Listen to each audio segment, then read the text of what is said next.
은혜가 되시기를 바랍니다. 이 저녁에도 예배 자리에 나오신 여러분을 축복합니다. 우리 옆 사람과도 다시 인사하십시다. 저녁에 또 만나서 반갑습니다. 잘 오셨습니다. 은혜 많이 받으세요. 감고사축 감사합니다. 고맙습니다. 사랑합니다. 축복합니다. 오늘도 비대면 영상으로 예배하시는 분들 가운데도 저녁이라고 졸지 말고 깨어있으라, 제목이 깨어있으라니까 육적으로 영적으로 깨어있으셔서 이 말씀 잘 듣고 은혜가 되시기를 바랍니다. 정말 깨어있어야 합니다. 육신적으로도 피곤해도. 여기서 보면요, 생각 같으면 이 말씀을 꼭 드려야 되는데 하고 주무시는 분이 있으면 그냥 일으키고 싶어, 불러서. 그래서 어떤 교회 목사님은 그러셔요. 진짜 정말 피곤해서 졸음이 오면 졸지 않을 방법이 있다. 그거는 얼른 일어나서 뒤에 가서 서 있어라. 서서 말씀을 들으라 이거예요. 그래도 졸리면 뭐 서 있다가 쓰러지든지.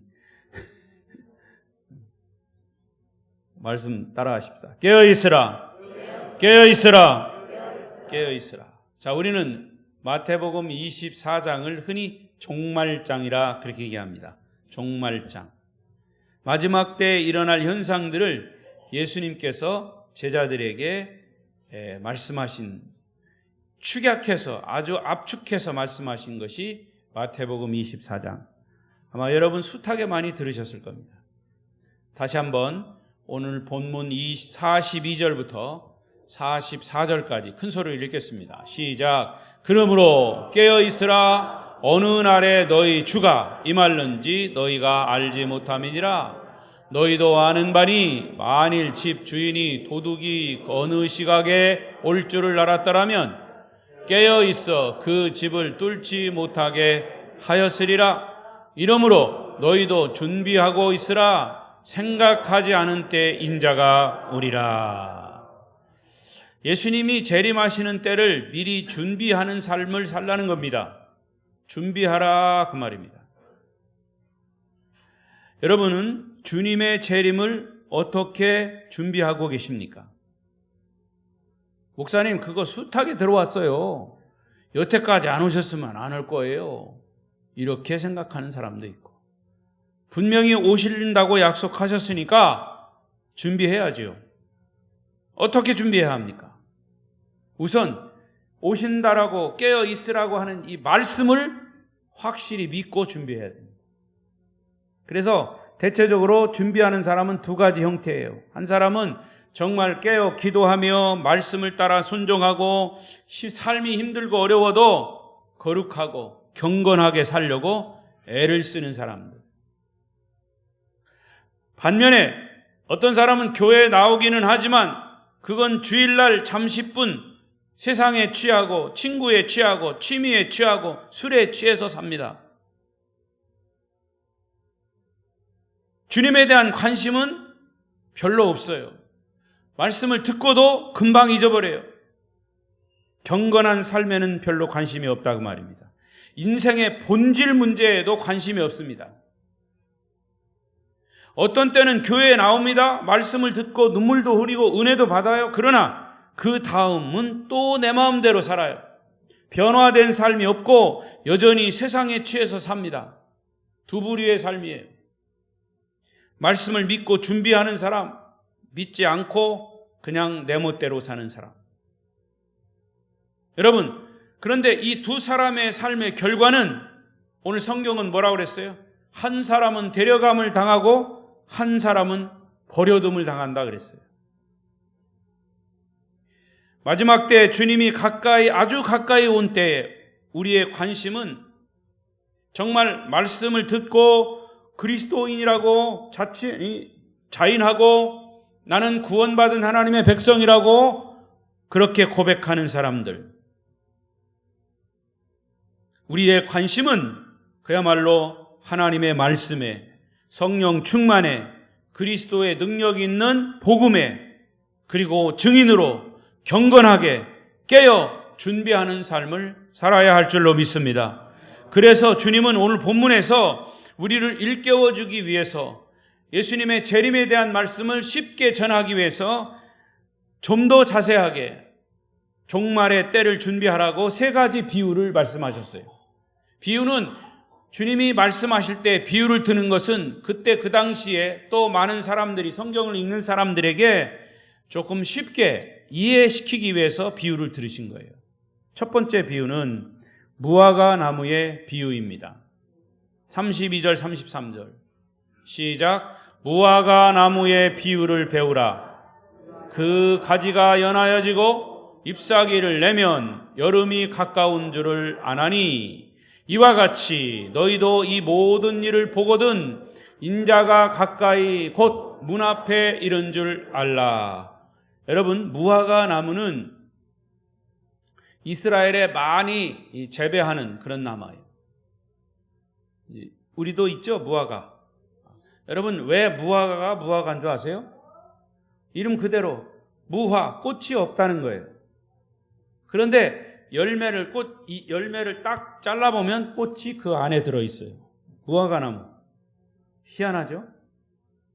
여러분, 그거 모르고 잡수셨지? 예. 겉에는 꽃이 없어요. 근데 무화과를 딱 잘라보면 딱 여러분 꽃이 그 안에 있어요. 희한한 나무입니다. 근데 이스라엘에는 이 무화과 나무가 많아요. 그러면서 예수님께서 종말의 비유를 말씀하시면서 이 무화과 나무의 비유를 말씀하셨어요. 그러면서 그 앞에 32절 잎사귀, 무화과 나무가 잎사귀 비유를 배우라. 그 가지가 연하여지고 잎사귀를 내면 뭐가 가까웠다? 여름이 가까웠다. 그건 상식이에요. 지금도 이제 봄이 지나서 초여름 날씨처럼 이렇게 더운데 5월 달이 되면 이제 역시 잎이 푸르러집니다. 그러면서 33절에 뭐라고 그랬어요? 이와 같이, 따라하십시다. 이와 같이, 더 크게 이와 같이. 예, 무화과 나무가 잎이 피고 푸르러지고 이러면 여름이 가까워오는 것과 같이 예수님의 재림도 이렇게 가까워 온다. 그러면서 종말의 현상들을 말씀하셨어요. 자, 그런데 여기서 제가 언젠가도 말씀드렸지만 이 여름을 말씀하셨어요. 여름을 말씀하신 이유가 있어요. 우리가 아는 상식도 여름이 가까이 오면 나무의 가지가 연해지고 잎사귀가 정말 초록색, 아주 연한 초록색으로 나오는 거예요. 맞아요. 하지만 이 말씀에서의 여름은 또 다른 영적 의미를 가지고 있습니다. 여러분, 이스라엘 나라의 그 기후, 그 여름은 종말과 똑같은 의미를 갖습니다. 이스라엘의 여름은 마지막이에요. 그래서 히브리어로 여름을 카이츠라고 합니다. 카이츠. 그런데 이 명사 카이츠가 모음의 변화로 캣츠가 되면 종말, 끝, 마지막이라고 하는 뜻이에요. 그러니까 예수님은 이 무화과 나무의 예를 들으면서 여름을 얘기했지만 그 속에 여름이라고 하는 단어 속에는 종말이라고 하는 단어가 분명히 들어있다 그 말이에요. 그러니까 여름과 끝은 어원적으로 같은 거예요. 카이츠라고 하는 명사를 동사로 카바츠라고 하면 카바츠, 동사로 바뀌면 떨어져 나가다, 두려워하다, 벌벌 떨다, 시들어 죽다. 그런 뜻이에요. 그러니까 이것은 이스라엘의 기후를 볼 때 대단히 적절한 표현입니다. 왜냐하면 이스라엘의 여름은 사실상 끝이에요. 그러니까 9개월 가까이 계속되는 여름은 공포의 계절입니다. 제가 거기를 몇 번씩 가봤지만요. 사실은 거기 대개 우리 한국 사람들이 성지순례 갈 때 한국에 몇 월 달에 가냐면 겨울, 아주 짙은 겨울에 가요. 2월 달. 여기는 춥지만 거기 가면 그나마 참을 수 있어요. 근데 2월, 3월, 4월 이렇게 넘어가면 엄청나게 덥습니다. 그런 더운 여름이 9개월 동안 계속돼요. 그러니까 5월부터 진짜 여름이 시작이 되면 모든 풀들은 다 그 뜨거운 태양에 다 죽어버려요. 끝입니다. 말라 죽다, 시들어 죽다, 두려워하다, 벌벌 떨다. 그게 여름이에요. 그게 종말이라고 말이에요. 자, 이사야 40장 7절에 보십시다. 시작. 풀은 마르고 꽃이 시들문 여호와의 기운이 그 위에 불미라. 이 백성은 실로 풀이로다. 이게 다 의미 있는 말씀이에요. 그러니까 이스라엘의 여름 날씨를 그대로 표현한 거죠. 또 마태복음 6장 30절에 예수님께서 산상수훈을 말씀하시면서 시작. 오늘 있다가 내일 아궁이에 던져지는 들풀도 하나님이 이렇게 입히시거든 하물며 너희일까 보냐 믿음이 작은 자들아. 오늘 있다가 내일 아궁이에 던져지는 들풀 하나도 하나님이 다스리시는데 우리 인간이 하나님의 다스림을 받지 않겠느냐라는 것이죠. 그러니까 여름 가뭄에 말라버린 들풀을 말하는 것이에요. 아궁이에 던져지는 들풀, 여름에 말라진 들풀, 그것을 얘기하는 거예요. 그러니까 5월부터 더워지고 6월이 되면 모든 풀이 누렇게 그냥 다 타버려요. 그러면 농부들이 그것을 걷어다가 아궁이에 넣어 태워버립니다. 자, 이런 모습은 이스라엘 농촌에서는 언제나 볼 수 있는 여름 풍경이에요. 그래서 여름은 종말이다. 여름은 생명이 끝나는 계절입니다. 그러니까 우리의 개념으로 생각하면 안 돼요. 우리는 오히려 여름은 나무가 막 푸르르고 파래지잖아요. 그런데 이스라엘의 기후의 여름은 마지막이에요. 이게 우리나라처럼 그냥 여름이 무슨 낭만적인 피서 계절이 아니에요. 이것은 심판과 사망을 의미하는 것이 여름이다. 그래서 여기 무화과 나무의 가지가 연하여지고 잎사귀를 내면 이라고 하는 뜻은 바로 오늘 마태복음 24장 3절부터 32절까지의 종말의 징조를 거기서 아주 구체적으로 말씀하신 거예요. 그러니까 이런 뜻이에요. 3절부터 32절까지 내용은 적그리스도가 나타나서 미혹하고 난리와 기근과 지진이 일어날 것이고 성도들과 교회가 박해를 받게 될 것이고 불법이 성행하고 사람들과의 서로 사랑이 식어질 것이고 이러한 대혼란과 고통 속에서도 그리스도의 복음은 세계 모든 민족에게 전해질 것이다. 그리고 선지자 다니엘이 말한 것처럼 멸망에 가증한 것이 거룩한 곳에서는 엄청난 불상사들이 생길 것이다. 이런 내용이 3절부터 32절까지의 내용이에요. 여러분, 이런 종말의 현상은 창세로부터 지금까지 한 번도 엄청난 일들이 이 지상에 없었던 일들이 일어나게 된다고 말이에요. 그리고 이 말씀을 하시고 곧바로 예수님은 이제 무화과나무의 비유를 들어주신 겁니다. 이런 징조가 보이면 주님의 재림이 가까웠다 하는 사실을 신호로, 사인으로 알라 그 말입니다. 33절을 다시 보겠습니다. 33절 시작. 이와 같이 너희도 이 모든 일을 보거든 인자가 가까이 온 곧 문 앞에 이른 줄 알라. 여러분, 이러한 일들, 성경에 지금 기록된 일들이 이 모든 일을 보거든 그랬어요. 여러분 보고 있습니까? 보입니까? 눈을 감았으니까 보일 리가 있나? 육신의 눈 말고요, 영적인 눈을 떠야 된다. 그러니까 지금 예수님이 어디에 있어요? 어디에 계세요? 문 앞에 계세요. 어디 문 앞에요? 심판의 문 앞에 계세요. 오늘 우리가 살고 있는 이 세상은 주님이 말씀하신 말세의 징조들을 성경 그대로 볼 수 있는 시대에 살고 있습니다. 그러나 이런 사실을 의심하는 사람들이나 아예 안 믿는 사람들도 있어요. 여러분들도 혹시 있어요? 목사님, 제가 평생 예수 믿었지만 여태까지 주님 오신다고 목사님들마다 얘기했는데 아직도 안 오셨으면 안 오시는 거예요. 아마 이렇게 의심하는 분들도 있을 거예요. 그러나 그건 우리의 의심이지 주님은 오신다고 했으면 분명히 오십니다. 물론 우리가 이 세상에 다 살고 죽은 다음에 오실 수도 있고, 여태까지 안 오셨으면 그때 이제 앞으로 오시겠죠. 근데 우리가 살아있을 동안에도 오실 수 있어요. 자, 그래서 이런 사실들을 의심하는 사람들이나 아예 안 믿는 사람들을 위해서 다시 한번 확인을 하세요. 34절 시작. 내가 진실로 너희에게 말하노니 이 세대가 지나가기 전에 이 일이 다 일어나리라. 이 세대가 지나가기 전에 이 일이, 그러면 중요한 건 이 세대라고 하는 말이에요. 이 세대라고 하는 말. 이 세대가 어떤 세대일까? 이 신학자들마다 여러 가지 해석이 있습니다만은 이것이 맞다, 저것이 틀리다. 목사님, 이 세대라는 말을 좀 정확하게 가르쳐 주세요. 그러니까 이 세대라는 말은 하나님의 계산법이야. 하나님의 계산법. 1세대도 될 수 있고 2세대도 될 수 있고 3세대도 될 수 있고 4세대도 될 수 있고 5세대도 될 수 있고, 어디까지 해야 되나? 그러니까 그 세대라고 하는 말은 우리가 알 수가 없어요.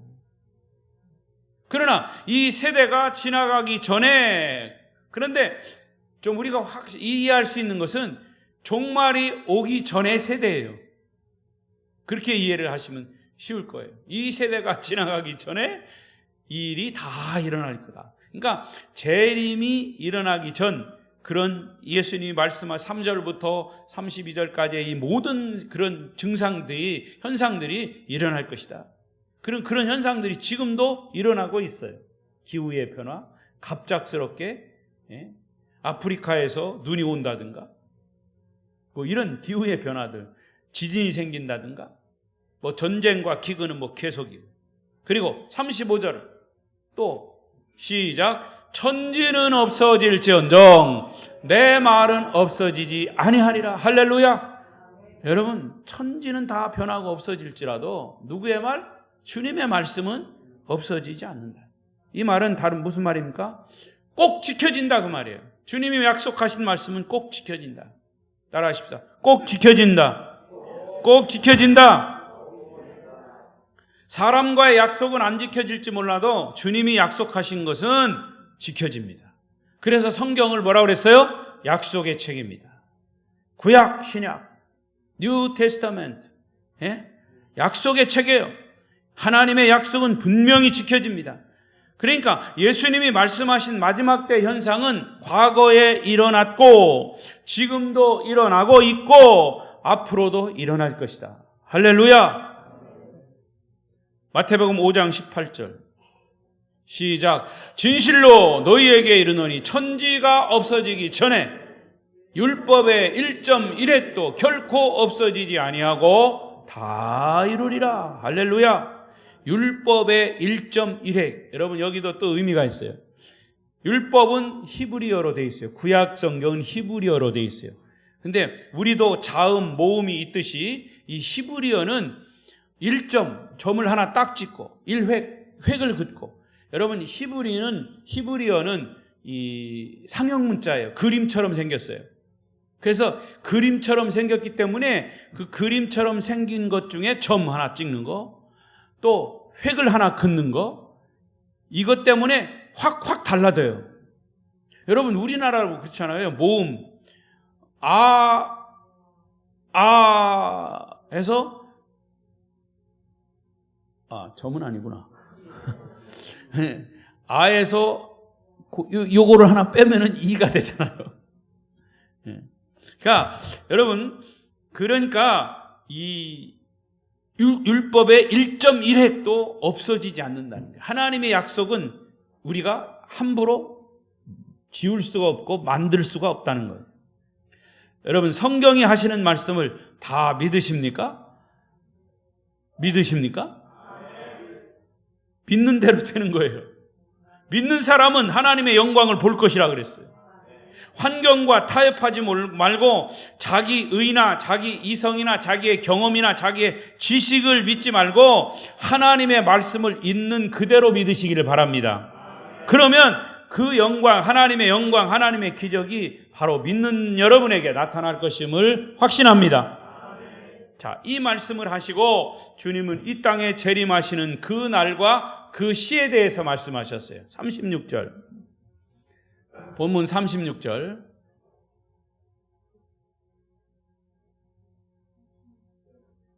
없어요? 36절 없으면 여러분들이 성경을 보세요. 펴놨죠?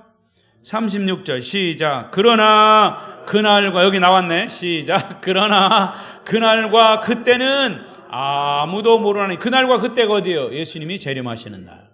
아무도 모른대. 그럼 누구만 알아? 하늘의 천사들도 모르고 아들 예수도 모르고 오직 하나님, 성부 하나님만 아시느니라. 할렐루야. 문제는 예수님이 오실 때에 여러분 개개인이 어떻게 오신다고 하는 그 사실을 믿고 준비하느냐, 언제 오시느냐가 중요한 것이 아니라 언제라도 오시면 맞이할 준비가 되어 있느냐가 중요한 거예요. 그래서 언제 오시냐 이것 때문에 막 별 사람들이 다 생겼어요. 언제 오시느냐 이거 가지고 막 씨름하고, 어떤 사람은 주님이 언제 오신다고 계시받았다. 이장님이 같은 사람들 옛날에 그랬죠. 그래서 언제 어디로 오신다, 거기서 준비해야 된다. 그래서 사람들 다 몰아가지고 뭐 집 팔고 논 팔고 다 팔고 가정도 다 파괴시키고 거기 가서 기다리고 있어요. 그런데 안 오셨어요. 이장님은 인간이죠. 인간. 하나님이 아니에요. 아무리 하나님이 계시를 했어도 아니에요. 하나님은 누구한테 이렇게 계시해가지고 내가 언제 갈 것이다 그렇게 말씀하시지 않아요. 오늘 성경 말씀 그대로. 오직 아버지만 아시오. 그래서 언제 오시냐가 중요한 것이 아니라 언제 오시는 것을 모르더라도 어떻게 우리가 맞이할 준비를 하느냐가 중요한 것이에요. 그렇다면 주님이 오실 날이 가까이 오는데 어떤 준비를 해야 된다 그랬어요? 깨어있으라는 거예요. 깨어있으라. 그게 준비예요. 영적으로 깨어있으라. 깨어있으라. 깨어있으시길 바랍니다. 그 말을 바꿔 말하면 이 말씀에, 하나님이 기록하신 성경 말씀에 귀를 기울이고 있어라. 자, 두 번째 비유입니다. 두 번째, 예수님이 종말에 대해서 이해하기 쉽게 위해서 첫 번째는 무화과나무의 비유고 두 번째는 노아 홍수 사건의 비유입니다. 지금 이 말씀은 제자들에게 하시는 말씀이에요. 그런데 예수님이 말씀하시면서 제자들을 볼 때 아무리 얘기를 해도 제자들의 표정이 눈만 멀뚱멀뚱. 여러분은 그래도 눈을 안 가려서 다행이요. 아주 입은 가렸지만 멀뚱멀뚱. 주님이 지금 뭔 말씀을 하고 다 이해가 안 된다고 이런 표정을 지으니까 또 얘기하셨어요.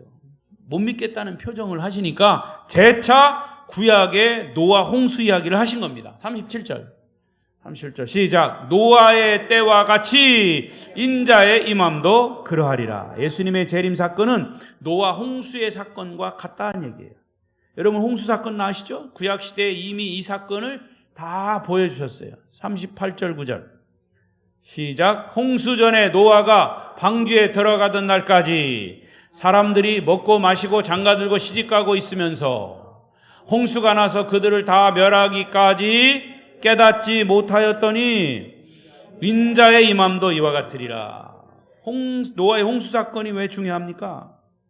그것은 종말에 주님이 재림할 때와 같이 똑같이 너무나 흡사하기 때문에 주님이 예를 드는 거예요. 우리는 이미 종말의 예고편 노아의 홍수 사건을 이미 구약에서 다 봤어요. 그래서 예수님 당시에도 제자들에게도 너희 노아의 홍수 사건 알지? 바로 그와 같이 예수님의 재림도 그렇게 일어날 것이다 라고 이해 쉽게 하기 위해서 이미 있었던 사건을 상기시켜 준 거예요. 그 당시 노아는 어떤 사람이었습니까? 창세기 6장 8절에 보면 노아는 하나님의 은혜를 입은 사람이었다 그랬어요. 그 악한 세대, 심판을 받을 수밖에 없었던 그 파렴치한 세상에서 그는 의인이었고 완전한 사람이었다고 소개하고 있습니다. 그 당시의 세대가 얼마나 악했던지 하나님이 물로 심판하지 않으면 안 되는 그런 상황이었어요. 한 사람도 남겨둘 수 없었던 악한 세대였다고 말이에요. 하나님은 사람을 창조하신 것을 후회하시고 이 사람들을 다 쓸어버리겠다라고 하나님 스스로 작정하실 정도로 악한 세상이었어요. 그럼에도 불구하고 하나님은 그 중에 의인 노아를 선택하셔서, 노아를 선택하신 것은 사실은요, 사람들을 사랑하시기 때문에, 다시 말하면 구원하시기 위해서. 옆 사람 쳐다보세요. 좋으시면 깨우시고, 하나님은 당신을 사랑하십니다. 한 번 더, 하나님 당신을 사랑하십니다.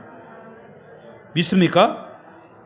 예, 하나님은 우리를 사랑하셔서 다 쓸어버리고 싶지만 그럼에도 그 중에 의인을, 노아를 찾아서 선택하셔서 노아의 식구를 구원하시고, 사실은 노아를 통해서 많은 그 당시의 사람들, 그래도 하나님의 말씀, 노아를 통한 하나님의 말씀을 믿는 사람들은 다 구원시키려고 방주를 준비하셨어요. 그런데 결국에는 노아의 8식구밖에 구원을 받지 못했죠. 야, 내가 너희의 죄 때문에 이 세상을 물로 심판할 것인데 너는 구원의 방주를 만들어라. 여러분, 노아의 홍수 사건에서 가장 중요한 것이 무엇입니까? 노아가 하나님께서 자기에게 명령하신 것을 순종한 것. 따라하십사. 순종이 중요합니다. 노아의 사건 속에 순종이 있을 때 구원이 있는 거고요. 노아는 하나님이 말씀하시면 그것이 자기의 이성적으로, 과학적으로, 논리적으로 맞건 맞지 않건, 자기가 손해를 보건 보지 않건, 미친놈이라고 하는 소리를 듣건 듣지 않건 상관없이 주님의 말씀, 하나님의 말씀을 믿기로 작정한 사람이에요. 그게 노아예요. 누가 의인이라고요? 내가 좋은 일을 하고 착한 일을 해서가 의인이 아니라 성경적인 의인은 하나님의 말씀을 신뢰하고 그 말씀을 따라 순종하는 자가 의인인 겁니다. 할렐루야. 그래서 하나님은 노아를 의인이라고 부르신 거예요. 여러분 생각해 보세요. 노아가 받은 명령은 너무나 황당무계한 명령이에요. 노아에게 산에다가 방주를 지으라고 하십니다. 방주는 배잖아요. 그 배가 어느 정도 크냐면 우리 일반적인 농구장 있죠. 농구장의 20배예요. 20배. 축구장의 길이보다 더 길어. 어마어마한 이 방주를, 여러분 지금은 뭐 기계도 많고 이렇게 할 수 있지만 그 당시에는 아무것도 없어. 손으로 해야 돼. 손으로. 어마어마한 방주를, 그것도 바다에다 하는 게 아니라 산에다, 산꼭대기에다. 노아로서는 기가 막힐 일이에요. 황당무계한 일이에요. 그러나 하나님이 하라고 하셨기 때문에 노아는 순종한 거예요. 여러분, 믿음이라고 하는 것은 믿을 수 있는 것을 믿는 거는 아무나 믿어요. 이게 난꽃이죠? 무슨 난입니까 이게? 아무튼 난꽃이에요. 여러분 꽃으로 믿으십니까? 어이가 없으니까 대답을 안 하시네. 그러니까 믿을 수 있는 거는 다 믿는 거예요. 그러나 하나님이 말씀하신 것을 믿을 수가 없는 것도 믿는 것이 믿음이에요. 우리가 상식적으로 성경에 그런 것들이 얼마나 많아요. 그러나 하나님이 말씀하신 거기 때문에 우리가 믿는 것이 믿음이라는 거죠. 아멘? 하나님이 그렇게 말씀하셨기 때문에 믿는 것이 믿음이에요. 그래서 우리는 여기서 두 그룹을 볼 수 있어요. 한 그룹은 홍수 심판을 믿고 순종해서 구원받은 노아의 8식구. 그렇다면 여러분, 주님이 재림하신다는 사실을 믿으십니까? 이것을 믿지 않으면 구원은 없는 거예요. 노아가 어떻게 방주를 지을 수 있었을까? 하나님 말씀을 믿었기 때문에. 그러나 다른 세상 사람들은 노아가 그렇게 방주를 지을 동안 약 120년 동안 외쳤어요. 하나님이 앞으로 물로 심판할 거다. 홍수가 내릴 거다. 이 세상이 다 물로 덮일 것이다. 그러나 내가 저 산꼭대기에다가 이런 큰 배를 짓는데 그 안에 들어가기만 하면 여러분은 구원을 받을 수 있다. 여러분은 살 수 있다. 외치고 외쳤을 거예요. 아마 그때도 저 박재기 목사 같은 사람도 있었을 거예요. 아니요. 그 박재기 목사 같은 사람이 있는 게 아니라 노아가 그렇게 외쳤다는 거죠. 세상 사람들에게는 그것이 이상하게 보였을지 몰라도 믿음으로 행동할 수 있는 것은 하나님의 말씀 때문이었어요. 여러분, 이것이 그리스도인의 본질입니다. 삶의 본질이에요. 다른 누가 뭐라 해도 하나님이 성경에서 말씀하셨기 때문에 나는 그것을 믿는다. 이게 믿음이에요. 이게 그리스도인의 본질이에요. 그리스도인의 삶의 비밀이 여기 있다 그 말이에요. 자, 그런데 또 한 그룹이에요. 그 당시에 노아의 주변에는 다른 사람들, 많은 사람들로 살았을 것이에요. 그렇게 큰 방주를 산 꼭대기에 짓는데 소문이 안 났겠습니까? 120년 동안 지었는데 수많은 사람들의 조롱과 핍박과 반대에 부딪혔을 겁니다. 그럼에도 불구하고 노아와 8 식구는 구원받았지만 그 나머지 노아를 조롱하고 핍박하고 반대하던 다른 그룹들은 모두가 다 홍수 심판을 받았다는 사실이에요. 이것을 예수님께서 제자들, 멀뚱멀뚱한 제자들을 믿지 않을 그 제자들에게 다시 한번 설명한 거예요. 39절 시작. 홍수가 나서 그들을 다 멸하기까지 깨닫지 못하였으니 인자의 임함도 이와 같으리라. 깨닫는 자가 되시기를 바랍니다. 그래서 깨어 있으라고 말씀하십니다. 우리가 들어야 할 주님의 말씀은 그러므로 깨어 있으라. 영적인 잠에서 깨어 있으라. 지금은 자다가 깰 때요 주님 맞을 준비할 때라. 할렐루야. 여러분, 지금 여러분의 자신의 모습을 보십시오. 주님이 언제라도 오셔서 정말 이 세상이 종말이 온다면 괜찮겠습니까? 주님 언제라도 오셔도 괜찮겠습니까? 우짜스까에 여러분, 두려워할 거 없어요. 우리는 이미 티켓을 받았어요. 예수 그리스도의 십자가와 부활의 티켓, 복음의 티켓, 그것을 믿고 확신하는 티켓. 우리에게 주어진 현실을 직시하고 언제라도 주님이 오실 때를 준비하는 성도들이 되시기를 축복합니다. 마지막 세 번째로 또 하나의 비유를 들으셨어요. 이게 도둑의 비유입니다. 43절 보십시오. 43절 큰 소리로 시작. 너희도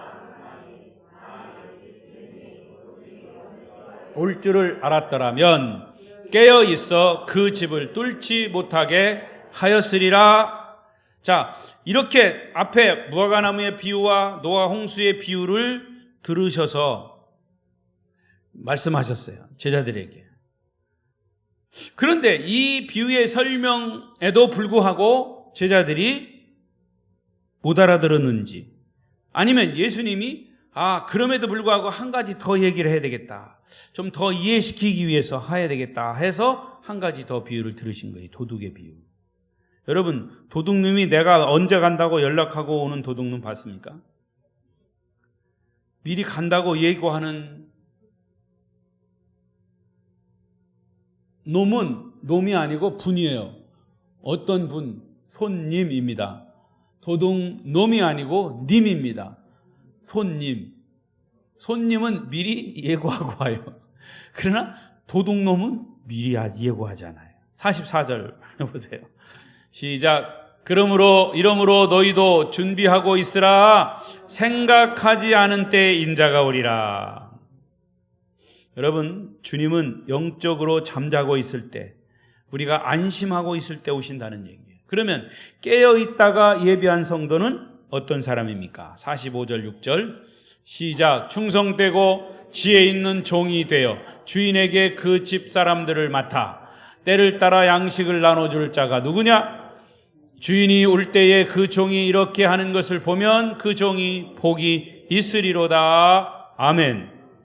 바로 충성되고 지혜로운 자. 주님이 재림하실 때 뭐라고 한다고요? 복되도다 그랬어요. 복되도다 듣는 자들. 저는 여러분들이 충성되고 지혜로운 종들이 되시기를 바랍니다.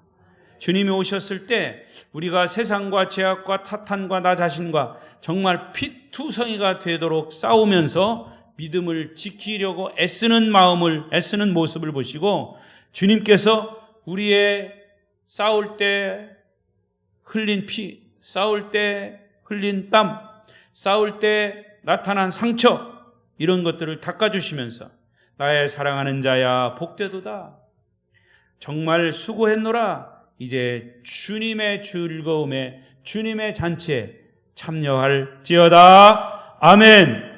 주님의 위로를 듣게 되시기를 바랍니다. 여러분의 가정과 직장에서, 사업의 현장에서 거룩하고 경건하게 그리스도인답게 깨어 신부로서 사십시오. 자, 47절. 그러면 어떤 결과가 옵니까? 시작. 내가 진실로 너희에게 이르노니 주인이 그의 모든 소유를 그에게 맡기리라. 할렐루야. 재림을 준비하는 성도들에게 하나님은 영적인 모든 일을 맡겨주신다.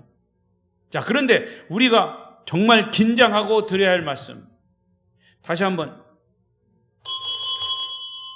종을 치면 어떻게 해야 됩니까? 긴장해야 합니다. 긴장하고 드려야 됩니다. 24장 48절 시작. 만일 그 악한 종이 마음에 생각하기를 주인이 더디 오리라 하여 동료들을 때리며 순친구들과 더불어 먹고 마시게 되면, 생각하지 않은 날 알지 못하는 시각에 그 종의 주인이 이르러 엄히 때리고 외식하는 자가 받는 벌에 처하리니 거기서 슬피 울며 이를 갈리라. 그렇습니다. 주님 재림에 관심이 없는 사람, 더디 믿는 사람, 아니 안 오실지 모른다고 의심하는 사람, 어저께도 안 왔는데 오늘도 안 올 것이라고 생각하는 사람, 다투고 싸우는 사람, 어리석은 사람, 특히 술친구, 세상 친구들과 노는 사람들, 이 영적인 것에 관심이 없는 사람들, 이런 사람들은 이제 끊어버릴 거를 좀 끊어버리세요. 내가 그 술친구를 전도하지 못하려면 그 술친구한테 딸려 들어가. 그러니까 그 술친구를 끊어야 돼요. 예수의 이름으로 끊으시기 바랍니다. 술친구들을 끊든지 그 친구들을 전도하든지 둘 중에 하나 하시오. 이것도 아니고 저것도 아니면서 설익은 고구마같이 미지근한 물처럼 입에서 토함을 받기 전에 여러분 결단하셔야 합니다. 다른 길은 없어요. 예수 안에 있든지 예수 밖에 있든지. 오늘 아침에 말씀드렸죠. In Christ, 예수 안에, en Christos, 예수 안에 있는 사람은 뭐예요? 내가 예수를 개인적으로 만난 사람, 그리고 예수 안에서 날마다 살아가는 사람, 더 나아가서 예수를 증거하는 사람, 이것이 바로 사도 바울이 얘기한 그리스도 안에 있는 사람이라고 그랬어요. 그러니까 우리는 예수님의 재림을 준비하기 위해서는 그리스도 안에 있어야 돼요. 밖에 있으면 구원이 없어요. 여기 뭐라고 그랬어요? 엄히 때리고 외식하는 자가 받는 벌에 처하리라. 거기서 슬피 울며 이를 갈리 있어. 거기가 어디예요? 지옥이에요. 예수님이 곧 재림하십니다. 언제 오실지 모르지만 분명히 도적같이 오십니다. 아름다운 교회 성도 여러분, 깨어 있으시기를 바랍니다. 다시 한번 결단하십시오. 깨어 준비하겠노라고, 항상 말씀 안에 거하겠노라고, 예수 안에 거하겠노라고, 세상 유혹에 빠지지 않고, 세상 친구에 빠지지 않고, 세상 취미에 빠지지 않고 영적으로 깨어 있겠노라고 결단하시기를 바랍니다. 그래서 오늘 저녁 여러분에게 주시는 주님의 깨어 있으라 라고 하는 주님의 음성을 듣고 주님 재림을 준비하셔서 재림 나팔이 빵빠라방 하고 울릴 때 예수님의 이름, 여러분의 이름이 불려지고 들림받게 되기를 축복합니다. 축복합니다. 기도하십시다. 동성으로 기도하겠습니다.